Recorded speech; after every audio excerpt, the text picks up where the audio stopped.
The Panthers return home and force their will on the Toronto Maple Leafs.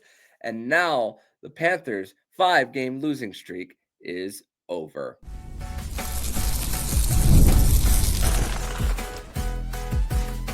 You're Locked On Panthers, your daily podcast on the Florida Panthers. Part of the Locked On Podcast Network, your team every day. And welcome into this Wednesday, April 9th edition of the Locked On Florida Panthers podcast, part of the Locked On Podcast Network, where it's your team every day. Thank you for making the Locked On Florida Panthers podcast your first listen of the day. I'm Armando Velez from the Hockey News. You can follow me on X at Monoman12. Follow the show account on X and Instagram at LO_FLA Panthers and on Blue Sky at LOFLA Panthers. You can follow the podcast anywhere you listen to podcasts and on YouTube. Shout out to the everydayers who come back here and get your daily Florida Panthers fix. So, Panther fans, grateful to be back here once again on the show to discuss everything in the world of the Florida Panthers. The Florida Panthers return home to face the Toronto Maple Leafs on a nationally televised game, defeat the Maple Leafs by a final score of 3-1 at home. And this is the part of the season where it's 4 home games left coming into the night. The Panthers got bodies back in Alexander Barkov, Sam Reinhart, and Gustav Forsling and put on a defensive clinic on the night for them and never trailed in this one. And really for the Panthers, just continuing to play their style of play, playoff hockey with pucks getting in deep, and for the Panthers, just giving the Leafs nothing through the neutral zone. And here to break all of this down on today's edition of the show, it is a Wednesday, which means it is a Winans Wednesday edition of the show. Jacob Winans is back. And Jacob, this was such a fun hockey game, my friend. Yeah, that was a good one. It was much needed. I think as far as the way they've been playing recently, it's been in spurts. They've put some good stretches together. They've had some ugly collapses. They've had difficulty holding leads. They've had difficulty scoring. Tonight's game didn't necessarily put up a lot of goals or flash the offense, but it doesn't seem like that's really the focus this time of year. It's just about tightening up the defensive game, getting into that structure. And I think they've done a really good job of that the past few games. They just haven't been able to back it up with any offense. Tonight, the offense did just enough to put them over the top. But I think as far as the system goes, that was pretty much flawless Panthers hockey. That's exactly what you want to see, especially the way they defended the Maple Leafs top line. Nylander, Marner, Matthews really held in check the entire game. John Tavares gets a pretty impressive solo effort goal, but it wasn't like he had any real grade A's necessarily. Austin Matthews gets the one off the weird bounce behind the net. Bob makes a big save on that, but other than that, the Panthers shut down the big dogs for the Maple Leafs, which they've done a really good job of when healthy. So that was a rewarding win. It was a big relief to see the system sort of pay off in the way it did. But it was the score doesn't indicate how dominant that game was for the Panthers. They took it to Toronto in every facet of the game. It really wasn't close. Yeah, and you said it best with the final score not telling the whole story. And then you think about after 40 minutes where it was tied, you're thinking 63 to 37% for the Panthers in faceoffs, 45 to 23 in shot attempts, doubling the amount of shots for them, and it was still tied. And then even Tavares giving the Panthers credit on them working as a 5-man unit for them. And even the first shift for the Barkov line, just creating 2 turnovers and 2 shots on goal in that stretch. And to think that the Leafs were leading 4-2 in shots right before Gustav Forsling scored that goal right off the draw, and then one that Joseph Woll might want back for him. But the thing is, Jacob, it was 2 different stretches of the game that the Panthers did not allow a shot in 9+ minutes. The first one, 12 minutes in the first period, right before the Leafs got a shot 10 seconds before the first period ended. And then, like you mentioned, the one chance that Austin Matthews did have, that was a 9-minute stretch, 9.5-minute period stretch where Matthews got a shot and then Matthew Nyes got a second chance opportunity off of Seth Jones's turnover. But it was great to see how the Panthers continue to work the pucks deep, work them low to high, and then just create traffic in front. And to think that they were doing that for so many games now, even at stretches in the game against Detroit where they were missing a whole bunch of players too. I mean, you think about guys that are consistently bought in for them, and to think also this category, the hits category, 43 hits for the Panthers. Jesse Puljujarvi leading the team in that category. I know that of him, Sam Bennett and Erod didn't necessarily light the world on fire in that game specifically, but to think that even that line for separating the puck, especially when they were in the offensive zone, I mean, it was just up and down, full 60-minute effort, no passengers on the night for the Panthers. No, not at all. And it's impressive to see how some of these guys who are getting these opportunities here late in the season due to injury and stuff have really stepped up and run with it. I mean, if the Panthers are fully healthy, one of AJ Greer or Jesper Boquist isn't playing most likely. Yeah. Tomas Nosek is probably a healthy scratch right now when Nico Sturm's back in. Jonah Gadjevich didn't play at all in the postseason last year. Looks slated to not be a regular in the postseason lineup this year. Kulikov is out. Ekblad is out. Toby Bjornfoot kind of got cast away a little bit for some poor play, needs more development in the AHL. So you're seeing Jacob Megna come in.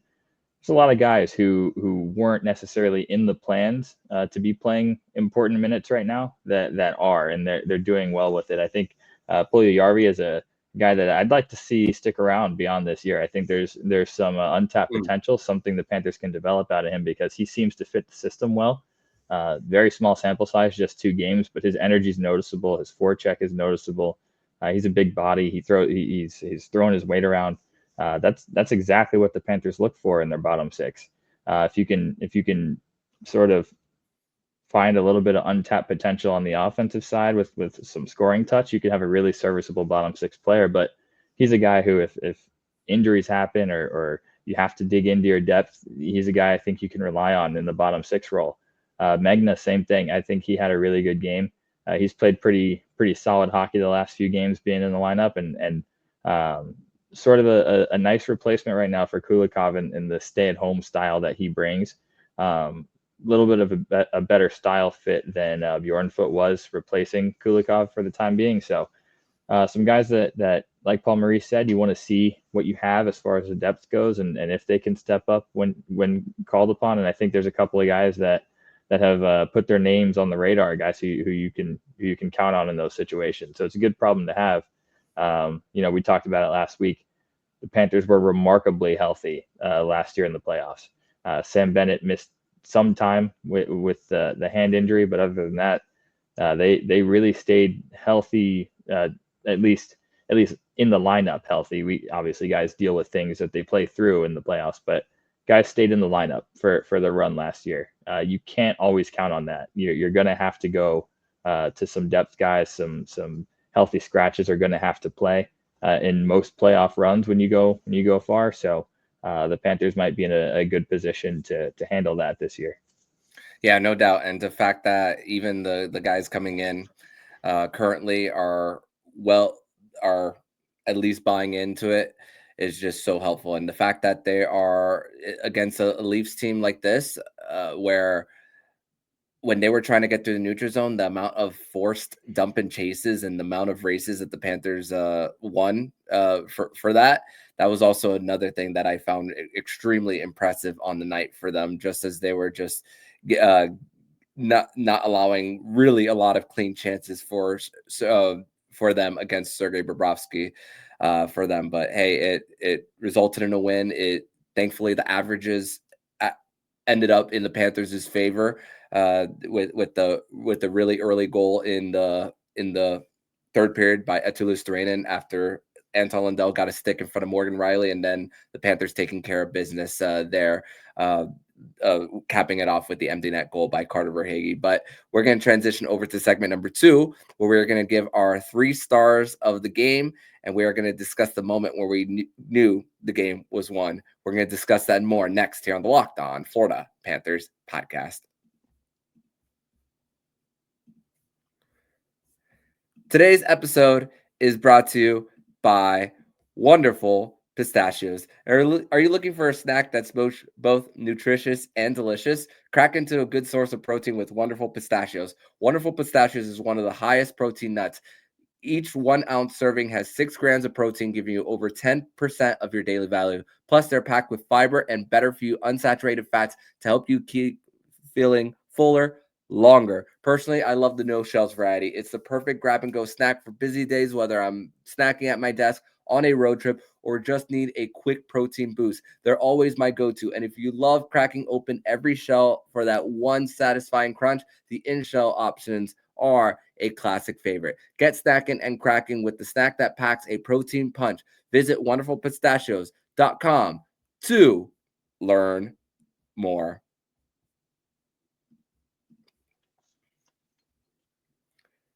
Segment 2 here on this Wednesday, April 9th edition of the Locked On Florida Panthers podcast. Thank you once again for making the Locked On Florida Panthers podcast your first listen of the day. Here with Jacob Winans once again on another edition of Winans Wednesday as the Florida Panthers defeated the Toronto Maple Leafs by a final score of 3-1 from Sunrise, Florida. And Jacob, let's go right into our 3 stars of the game. But like we said in segment number 1, my friend, no passengers, so it's really hard to just name 3 for this one. So I'm gonna go with some honorable mentions as well before I name my 3. Brad Marchand and Anton Lundell are my honorable mentions. I mentioned at the end of the first segment, Anton Lundell getting the stick in front of Morgan Riley to end up with the puck on Lusto's stick. And then Brad Marchand, my goodness, that one penalty kill where one of them was Nylander mishandling the puck and then him throwing a puck on net, and then the other one a steal in the neutral zone, and then with a breakaway chance, similar to Game 5 of the first round in 2023. That's the first thing I thought of right when he was going on that breakaway, and then Marchand almost scoring that empty net goal. That third line, it would be the third line in the playoffs, but that Lundell, Lusto, Marchand line was outstanding on the evening for him, and thankfully for Carter Verhaeghe on that empty net goal, a 13-game goal drought that he broke there. But third star for me, Sergei Bobrovsky, big saves on Matthews, Austin Matthews, and Knies with 10 minutes, with that 10-minute, almost 10-minute stretch of not seeing a single shot, and then just being able to, and also the denial of John Tavares's getting a second goal on the first PK by the Florida Panthers, which Nylander set up John Tavares pretty nicely and then got it right in the chest, moved right to left pretty easily. Number 2 for me, Eetu Luostarinen, game-winning goal. 1 shot, 1 goal, 6 hits, and a big chance off a redirection early after the Panthers took the first lead after it was 1-0 for him. But number 1 star, Gustav Forsling. My goodness, when the Panthers got that puck to the blue line, he was throwing it to the net, making sure that there was traffic in front. Corsi 4 was a 77%. Shots 4 percentage was 80%, both in the top 4 in both of those categories. 8 shots on goal. And here's the best part, Jacob. When he was on the ice, the Matthews, Marner, Knies line only got 1 shot attempt while they were on the ice. So Gustav Forsling is my number 1 star of the night. An incredible performance. Shut down D from Gus Bus. I'm with you on Forsling as my number 1 star. I'll give you that right off the top. I'll kind of go in reverse because I want to follow up your Gus Forsling sort of praise there with more of my own. I thought he was incredible in this game. His standing up at the blue line, stopping transition and rush plays, second to none. I thought he was a hound in board battles, and he's not the biggest guy, but he wins his board battles, man. I saw him go toe-to-toe with Matthews in board battles. I saw him just completely suffocate Nylander a couple times. Nylander loves to get the puck on the boards. He plays a lot of the left wing side as a righty. He likes to take those pucks off the boards and sort of just explode off the wall right into the hash area. And Forsling is right on his back the entire time. There's just no ability to do that. So I thought Forsling was fantastic. I like when he's shooting. His shot is incredible. He's got the fastest shot recorded in the NHL this season in a game. He's got a heavy wrister. He's got a heavy slapper. I like when he gets it to the net. There's a lot of times where there's screens in front, there's traffic. Those are times when you want Forsling to shoot. He's a guy who has so much ability that he doesn't necessarily use because he plays to the system. But he's one of those guys who doesn't cheat the game. If he wanted to be a 60, 70 point offensive leaning defenseman, he easily could. I don't think anyone would debate that. He's a guy who could be a power play one guy. He could put up 15 goals and 40 assists a year if he wanted to. But he plays that defense first style, and that's what you love about the Gus bus. So he's my number one. Number two, you'll notice I'm going kind of a whole defensive theme here. Sasha Barkov is my number 2 star. I thought he was spectacular. Shuts down the Austin Matthews line. First game back from injury, and he matches up with that line and was just fantastic. The underlying numbers for Barkov tonight have to be insane. I saw Jameson Olive posted a couple just ridiculous defensive performance from Barkov. It was a Selke performance, and when he's rolling like that, makes life a lot easier for Carter Verhaeghe when he's on the wing, and makes life a lot easier for Sam Reinhart, who's a Selke caliber forward in his own right. So Barkov's my number 2 star, and then sticking with the defensive excellence performance, I'm going Anton Lundell as my third. I thought, another game he's elevated into the 2C role. He's had to do that when Sam Bennett misses time, and he steps in and absolutely plays a great game against John Tavares. I thought Lundell played a shutdown center role to perfection. Was great in the faceoff circle. I think I saw he held Tavares to 25% the faceoff circle head to head. I think that's impressive in its own right. So Anton Lundell is my number 2 star, and to see, or my number 3 star, and to see their line connect on a goal, sort of a fluky one for Eetu, but the chemistry is noticeable. You can see it building with Marchand and Eetu on that line. We all want to see the Rat line at some point in the playoffs with Bennett, Marchand, Tkachuk. I'm sure we'll get a taste of it, but the best fit right now for Brad Marchand is probably going to be with 27 and 15. Lundell is carrying that line. He's driving play. He's playing defensively responsible. He's been fantastic. But yeah, definitely some honorable mentions. I'll give Bob one. Wasn't busy, but made huge saves. Brad Marchand probably had his best game as a Panther so far tonight. No surprise, it's against Toronto. He shows up for those ones. I thought he played great. Jesse Puljujarvi played great. Sam Reinhart was great. There really were no passengers. Megna was great. So there's no complaints at all. And I will say this: can't give a 3rd star, or can't give a star to a shift, I guess. But I think Carter Verhaeghe's final shift of the game was fantastic, and I guess we'll talk about that in the moment we thought the game was won. Yeah, it's funny because I mentioned Gustav Forsling, and against the Matthews line only, that he gave up 1 shot attempt. Barkov only allowed Gustav Forsling, and also against every line was eight shot attempts for him. But for that line, it was only 1. But Barkov, the least amount, with 5.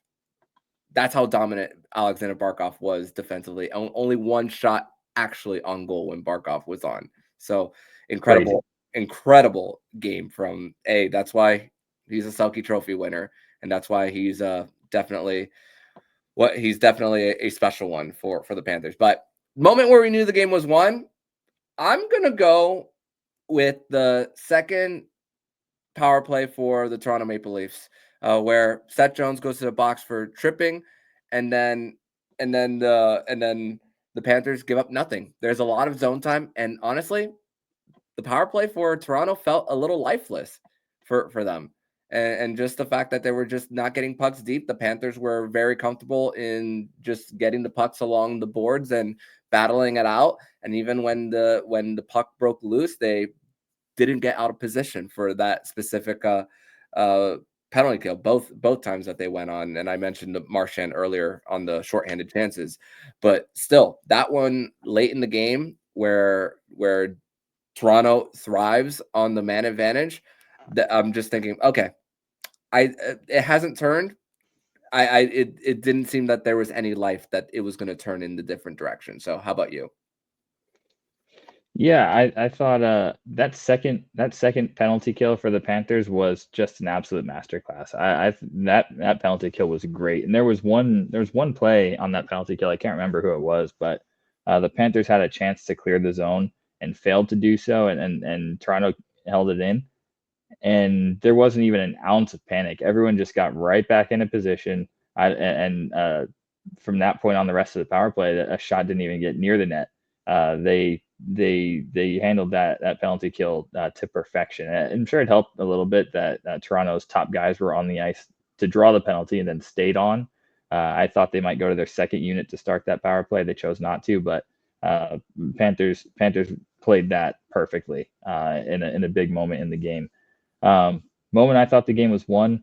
Definitely had I won't say I got nervous at all, because this game was pretty well in control the entire time. But when Mitch Marner makes the save on the empty net, I was like, oh no, something weird might happen here. So when Carter Verhaeghe buries the empty net goal, that's when I really knew the game was won. But I will say that whole shift from Carter Verhaeghe, I don't think I've ever seen a harder earned empty net goal. He deserved that one. He blocked a shot, took a big slapper right off the ankle, and then he goes down. Sam Reinhart doesn't realize that he fell, and then passes it to him, and they don't clear the zone. So Verhaeghe has to stay on, and then ends up being the last guy from his line to get off the ice, because Barkov and Reinhart were able to get off. He wasn't, so he ends up staying on, and ends up getting rewarded with the empty net goal after Marchand's shot is blocked, and then Marchand finds him again, and he's able to finish the game. But I thought that was a high effort, high energy shift for Verhaeghe. Not always a guy who's out there in those defensive moments at the end of the game, but really came up clutch with a shot block and then burying the game with an empty netter. Yeah, thinking about putting it on the line for your team, and hey, slow to get up, and just and it you play until you're off of the ice, and continuing to do so, it rewarded with a goal for him.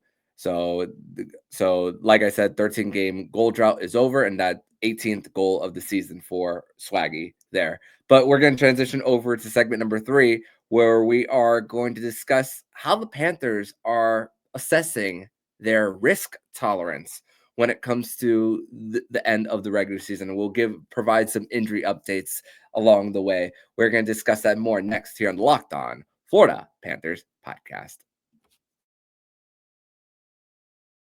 Do you have trouble sleeping? If so, you're not alone. That used to be me, lacking rest, tossing and turning. I was late for meetings. I never felt like myself. That's until I found Bare Mattress. Bare Mattress and their sleep recovery technology helped me fall asleep faster, as well as enjoy deeper sleeps. I felt like myself again, and you can too. Bare Mattress knows that every sleeper is different. That's why they have their sleep quiz on their website that finds you your perfect match. As a side sleeper, I matched with the Elite Hybrid mattress, and I've been telling everyone in my life they have to try Bare Mattress risk-free. You can sleep on your Bare Mattress up to 120 nights, and if you're not getting the best sleep of your life, you can get it refunded. They'll pick it up with absolutely no hassle. So go to bearmattress.com and use my promo code LOCKEDONNHL at checkout to get 40% off site-wide. This offer is not available anywhere else. You have to use my promo code on the very last page of checkout to get this discount. That's bearmattress.com. Use my promo code LOCKEDONNHL for 40% off site-wide. Bearmattress.com, promo code LOCKEDONNHL. Third and final segment here on this Wednesday, April 9th edition of the Locked On Florida Panthers podcast. Thank you once again for making the Locked On Florida Panthers podcast your first listen of the day here on a Wednesday. So I thought about this even before puck drop of what it would mean for a game for the Panthers to get a win in this one. And I actually want to read some poll results that I actually put out on the Locked On Panthers X page. And I said, how do you feel about tonight's game? And we had 204 votes, Jacob. 49% said get ready, get healthy for the playoffs. 25% said indifferent. 6% said tank to face Toronto in round 1. And then 20% said win, exclamation point, stop the bleeding. So, and Jacob, in actuality, when it comes to the standings, this doesn't mean anything when it comes to that. But there's emotion that comes into this. There's pride on the line for this Panthers team. So when it comes to a win, even though it doesn't change their position, man, does this mean so much when it comes to just confidence, and also the fact that the Panthers have beaten the Leafs in the playoff series before. They're 3-1-0 against them in the regular season series for them. This means quite a bit as far as like knowing that they played back to their structure. Yeah, I think it's a win that matters when you look ahead to the playoffs. If they do meet Toronto, whether it's first round, second round, it seems a matchup that could happen. Means a lot to know that you match up well against that team. The Panthers have beaten them a couple times at well under full strength when Toronto was at least closer to fully healthy. So you don't want to put too much stock in the regular season games, but the Panthers have beaten them now with Stolars and Wall in net. They've beaten them with and without Barkov. They've beaten them with and without Ekblad. So they've beaten them a couple ways. They've proven they can play that game. They've proven that their physical dominance and their aggressiveness is something that Toronto struggles to deal with. Yeah, that's no secret. Regular season, playoffs, it doesn't really matter. It's the Panther style is a style that Toronto just gets uncomfortable with, and it's their top guys in particular. Austin Matthews doesn't produce as well against the Panthers. Mitch Marner, Willie Nylander. Nylander has had a little more success, but it's another game where they struggle to really generate any offense. So it's a big confidence builder knowing that you can hold those guys in check. It does mean something whether the standings really are affected by it or not. And I also think it helps to quiet a little bit of the chatter about Panthers are tanking to avoid Tampa and all that stuff. The Panthers don't operate like that. I really don't believe they care who they play. I think when they're fully healthy, there's not a team in the league that can check them, and they're right to feel that way because no one has, and we haven't seen this team at full strength yet. So it's exciting to imagine what that might look like. But yeah, it's a big confidence builder, and I think the Panthers needed a get right game more than anything else tonight. Although I do lean more towards prioritizing health. I think they did that while also playing a game that they could be proud of. No doubt. And Kevin Weeks even said it in the second intermission. You don't care about who you face, but if you had a preference, it's Toronto for the Panthers based on history for them. Mm-hmm. So based on how the Panthers are just handling everything the rest of the way for the regular season, obviously Barkov has been out for a bit ever since the Montreal game last week in Montreal. Well, since the Leafs game, but was injured during the Montreal game. Excuse me. Gustav Forsling and Sam Reinhart missed the last game. Bennett is going to be out the remainder of the regular season, but Paul Maurice said that he should be back for the game 1 of the Stanley Cup playoffs. Kevin Weeks also said that Matthew Tkachuk is on pace to return for game 1 unless something unforeseen happens. Nico Sturm can return as early as Thursday, and Kulikov can be back as soon as one of the games in the back-to-back next week. So Kulikov is going to get the Carter Verhaeghe treatment here. So this is where the direction I kind of want to go. The way that I view how the Panthers are managing things throughout the end, even though their position is like I said, for the most part locked in. Their magic number to finish in a top 3 spot is 4, with Ottawa losing tonight. Panthers play on Thursday. Ottawa plays Montreal on Friday, which Montreal is still hot after getting a win tonight.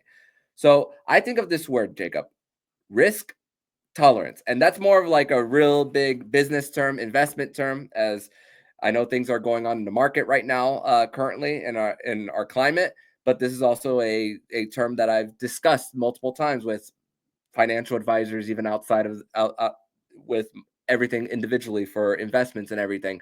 But I also can relate this to a hockey perspective on risk tolerance for what the Panthers are doing. Bennett is technically getting his 4 nations break, quote unquote, right now from here until the start of the playoffs. Nico Sturm, awful what happened to him hitting the ice, and you don't want to be too quick to bring someone back like him. It's still really hard to read what necessarily happened when Kulikov landed on his arm against New York the other day, but at the same time, but even going back to even prior to the trade deadline with Matthew Tkachuk, knowing that groin injuries are hit and miss for when their healing timeline is, just like hamstring injuries as well. I feel that the Panthers' risk tolerance is actually in a really great place. And you even think about earlier this year when they were on a Western Canadian swing, Jacob. Barkov missed the game against Edmonton, but Sam Bennett was feeling banged up, and he was sick, but he still pushed through and played. Barkov returned the next game, and then Sam Bennett took the night off as far as like taking one for the team the previous game, as far as not for the center depth to be so depleted during that time. So risk tolerance is the perfect word that I think of for the Panthers when it comes to just how they're going through everything throughout these last few weeks. So when you look at the Panthers' risk tolerance here, like how are you seeing it?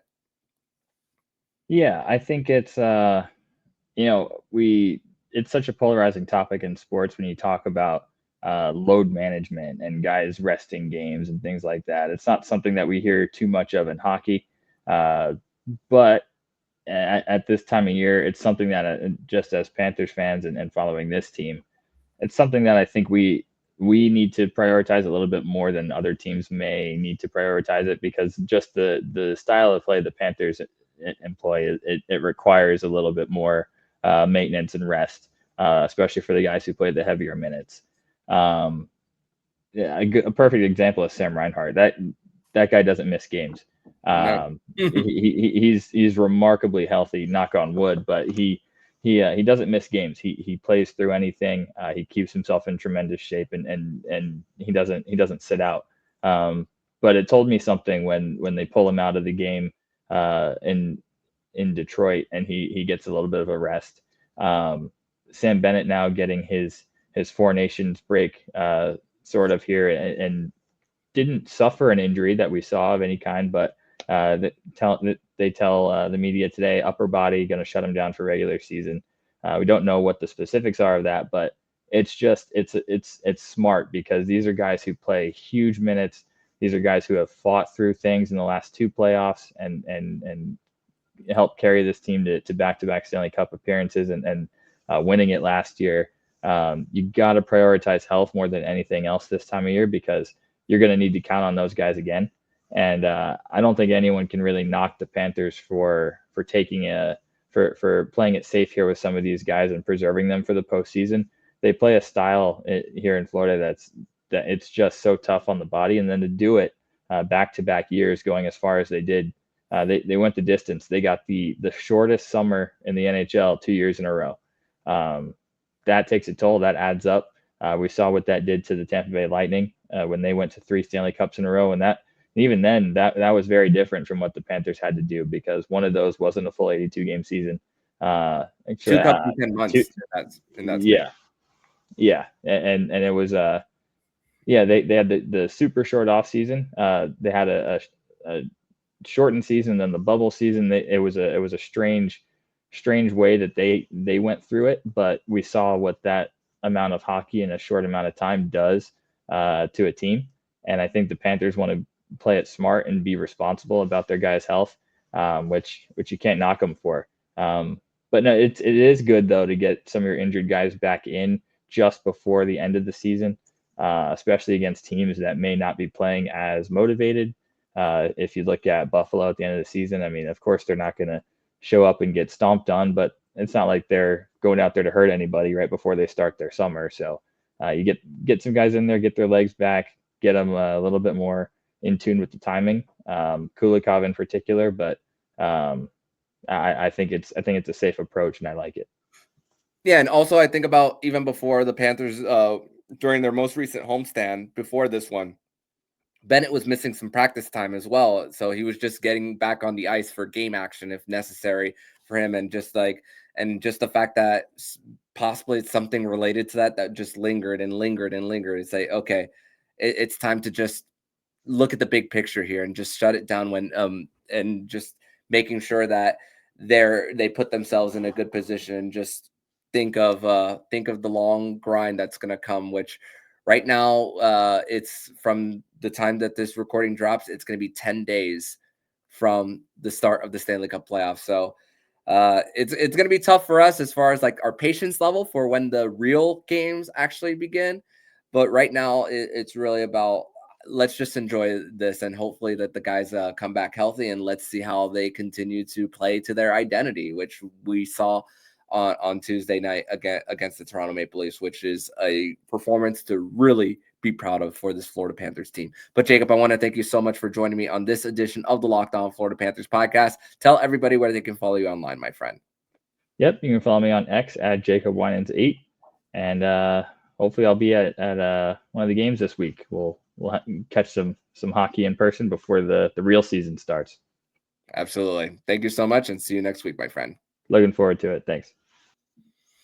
And if you like what you're hearing, please subscribe to the podcast to be notified every single time the Locked On Florida Panthers podcast jumps into your podcast feed. Don't forget to also subscribe to the other shows on the Locked On NHL network, including Locked On NHL, Locked On Fantasy Hockey, Flip Livingstone and Steel Roden, Locked On NHL Prospects with Sebastian High, and the new Locked On NHL Game Night.